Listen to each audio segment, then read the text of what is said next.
In this video, I thought I'd go over some of the different attachments and things that I've kind of put together that I use to record my footage. This little piece right here is probably the biggest thing and the most important thing that I'll use in all of my gear that I have. So this is a magnetic quick release mount. It's made by some company called Ulanzi. But the way this works is this end here will attach to your camera and you screw that little part in there. And then this part here will magnetically attach to the base here and lock itself in place so that you can hang the camera off of different attachments.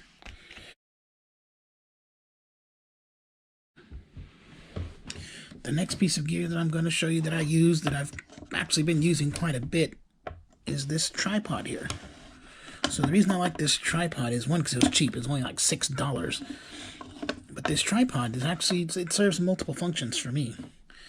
You put this on here and I've got a tripod now. And what I like about this tripod is when I pick it up, I can fold the arms in like this, and I can fold it at a 90-degree angle like that. So you have that 90-degree angle, and if I want to take selfies, I can just turn this up, take selfies of myself like that. Or I can just turn the camera around and twist this back the other way, and now it's like a grip. And of course, a suction cup.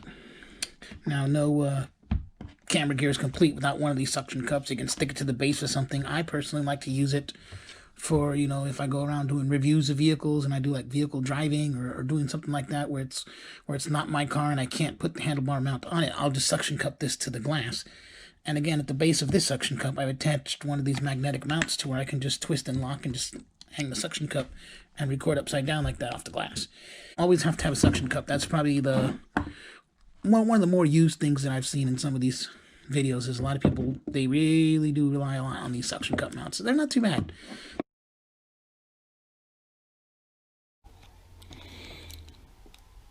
So I'm going to show you how to mount, or how I mount, the bicycle handlebar to the rearview mirror. Luckily for me, my rearview mirror on the Juke comes off pretty easily, so I slip the mirror off, and it makes it easier for me to show you how I do this. So you take this bicycle handlebar mount and you separate this screw. This screw comes off from this side here, like so, and it's designed to just slip away like this and come off. I take the bicycle handlebar mount part and secure it over the edge of the mirror here. You take this screw and you put it back in through these little holes here and you tighten it down. And it should go like this. The mirror goes up there, and then this here will attach to the back side of the mirror like this. You tighten it down like that. And essentially, once I put the mirror on, then I'm going to put the camera on like this. And this face out, and it will be like this on the rearview mirror. This camera unit will just hang down from the center of the mirror there. Now I can adjust my mirror however I want to. As you can see here, it's attached to the mirror right there like so. And all I gotta do is, if I don't want to use the camera and I just want to take it off, I just twist it, take it off. This part here will stay attached to the mirror. So this is footage from the action camera. I have the camera attached to the mirror mount that I'd shown you earlier, and this is some quick footage of me. I'm just driving down the street, running some errands. The next piece of gear I used to record, and I'm trying to use to try and make some of these videos, is this head strap camera rig here. They've got this little elastic strap that kind of stretches and sticks around your head. I put one of my famous magnet mounts on here and just twist and lock it in place like this. And then what I like to do is, I have my trusty cap on, so what I will do is I will put this over my head like this, and the camera kind of just sits on the edge of the bill like that, so I can walk around it.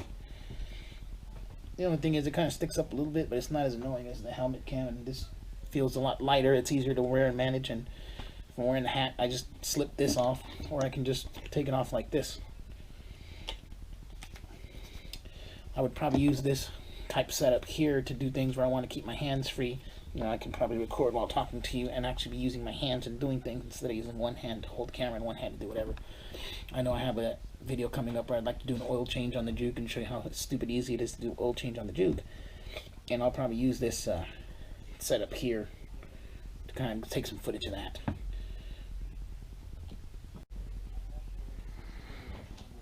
And so here I am walking around now. I'm using the footage from the camera here on the cat. Turn this down a little bit more. You can see I have my hands free, so as I'm trying to do things, if I'm looking around trying to, if I want to reach down and try and fix this and adjust this and move this thing around like that, I can actually, have my hands free instead of trying to have one hand like this and trying to use another hand to do whatever. The only problem is I might turn a lot, like if someone gets my attention or something scares me, I'm like, oh, what was that? It's gonna kind of get a little blurry and kind of look goofy like that. But for the most part, I think this will be a pretty cool setup to use too. The next piece of gear that I'm going to show you that I'm going to use is going to be this, what I call helmet cam adapter mount. So on the side of my racing helmet, back before I had decided to try and attach a camera to my helmet, I would slide this 90-degree vertical piece here on the edge of my helmet and slide it down like that. And then I was trying to come up with a way to secure the camera down on it. Then it hit me. I use one of my magnetic attachment mounts here. So I got this little adapter here that has a little screw on the top. So let me see if I can take this off and show you. Some of these magnetic mounts are meant for tripods. So they have this little flat screw piece and they have a little hole right there. So I made this little elbow unit here with a little flat screw sticking out the top so I could put this tripod base down here. When I screw this on here, now this becomes my magnetic attachment point. So I have this end clipped in the helmet, hung and secure on the little sticky super glue tab thing on the side of the helmet.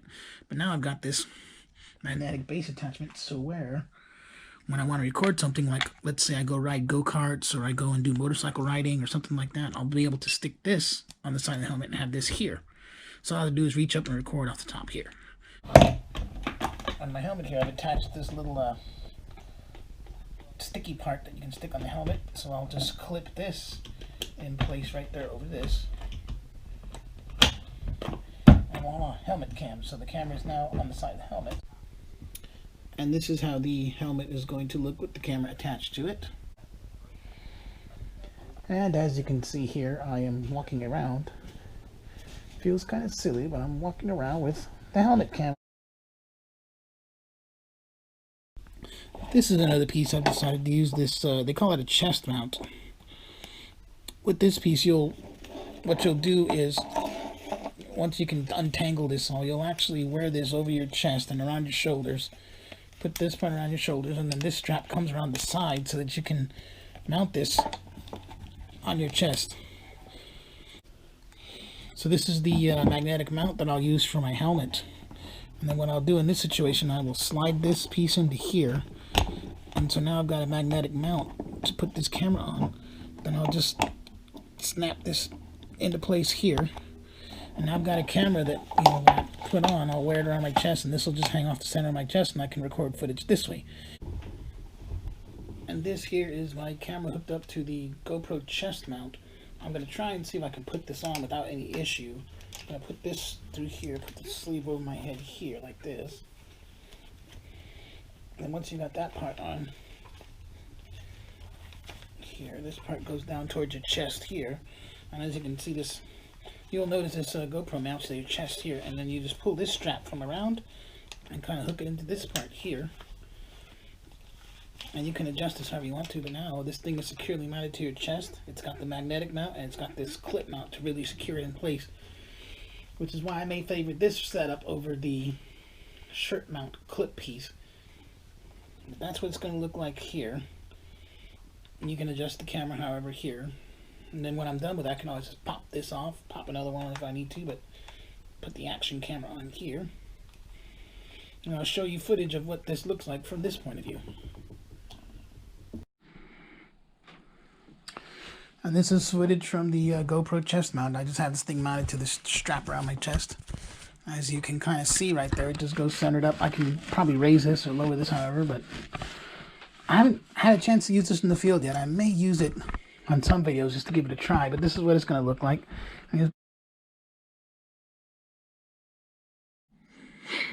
So the very last and final piece of gear that I'm going to show you that I use on my channel is this guy right here. That's the name of it. There's too many dang letters and numbers in that thing, so I'm just going to call it the Kira Photo SD card holder. So this is like a mini compact little storage unit for your SD cards. I'm probably going to end up going through a lot of SD cards. I know sometimes we record a lot of stuff when we do YouTube channels to where we end up maxing out our SD cards. So we have spares. And, you know, the GoPro uses these tiny itty-bitty little mini SDs. And you can stick those in the side of this part here. It just kind of slips in and hangs in there like that. And it fits about 4 of these mini ones. And then it fits 2 of the larger ones like this. On the back of the card here, it has the direction or the orientation which these things go, so that'll go in there like that. And if you do it right, you can have quite a few SD cards. And this little thing here, I'll actually slip it into my wallet and just kind of put it in here like this, and just kind of slip it in the pocket of my wallet. You can also just stick it in a bag or in your shirt pocket or your pant pocket or whatever, but I like just having it there in my wallet in case I need it. So yeah, bought this on Amazon for about $7 or $8. Not too bad for the price. Definitely a good storage option if you want to keep something compact, small, kind of lightweight to put all your SD cards in. It is my hope that some of you can take something away from what I've just shown you. Hopefully maybe I can inspire you or give you ideas on something to do for your channel. And that's kind of really been the purpose for my channel, is to kind of pay it forward to those who inspired me and who gave me ideas and tips and suggestions on how to do things. Hopefully now with my channel I can maybe do the same thing for somebody else. You never know. Maybe someday somebody out there will say, oh man, this Ferg guy does this, and I think that's pretty cool. You know, just like the way I've been inspired by other, you know, folks that have their own YouTube channels and stuff.